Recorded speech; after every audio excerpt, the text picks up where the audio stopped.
box, and I call Senator Liddle. Senator Liddle. The motion calls for a Royal Commission into child sexual abuse. It calls for an audit of programs that exist to improve the lives of Indigenous Australians, and it seeks to understand the PM's Plan B for closing the gap, now that his voice is no longer the answer. Child sexual abuse is an uncomfortable subject that we must all get better speaking about. To do anything else silences the victims and survivors and does nothing to protect those who might come after. To take directly from the 2007 Little Children Are Sacred report into Aboriginal child sexual abuse in the Northern Territory, and I quote, "Sexual abuse of children is not restricted to those of Aboriginal descent nor committed only by those of Aboriginal descent, nor to just the Northern Territory. The phenomenon knows no racial, age or gender barriers. It is a national and international problem. Importantly, though, the classic indicators of children likely to suffer neglect, abuse and or sexual abuse are unfortunately particularly apparent in Aboriginal communities. Family dysfunctionality, as a catch-all phrase, reflects and encompasses problems of alcohol and drug abuse, poverty, housing shortages, unemployment and the like. All of these issues exist in many Aboriginal communities." End quote. I acknowledge they do not exist in all families, but we cannot be blind to the risk factors being greater and the silencing, unfortunately, louder.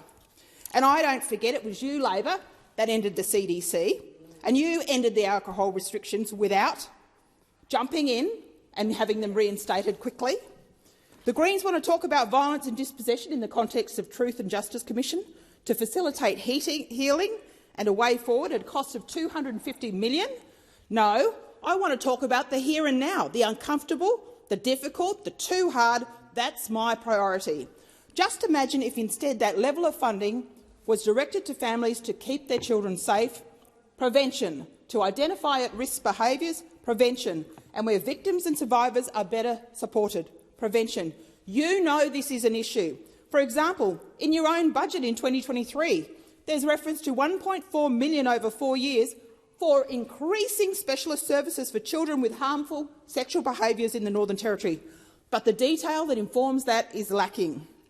The 2007 The Little Children Are Sacred report asked that Aboriginal child sexual abuse in the Northern Territory be designated as an issue of urgent national significance.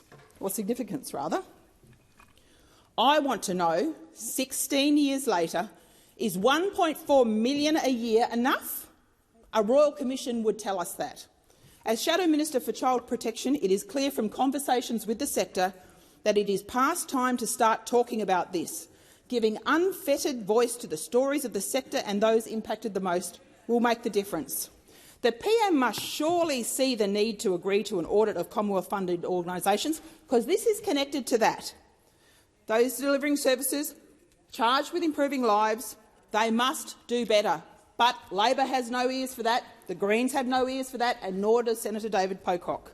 By holding ministers, the bureaucracy, the agencies and service providers to account, we can make a difference to the lives of families, can make the difference to their own lives, because they have the tools, the infrastructure and the response to help them do that.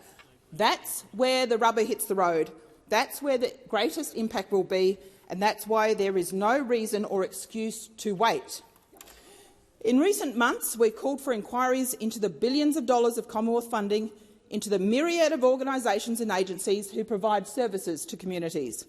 The Australian media was screaming examples of maladministration and possible corruption in organisations that service our most vulnerable. Labor, the Greens and Senator David Pocock, no, they said no.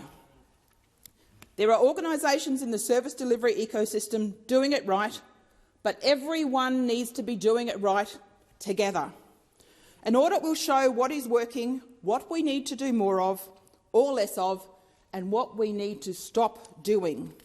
We need to put the children at the centre and leave ideology at the door. So far this year, 48 women have died, thought to be a consequence of family violence, and the collateral damage is almost always the children. Ideology must be exchanged for common sense. I refer to the Alice Springs Women's Shelter, where 95% of the women who flee are Indigenous. And yet, did they get a look at any of the funding for better, safer future for Central Australian plans, that so-called plan? No, because they're not Aboriginal community controlled. We must be courageous, we must be uncomfortable, and we must remain focused on outcomes for the children if we are to change their futures. Get real. Thank you, Senator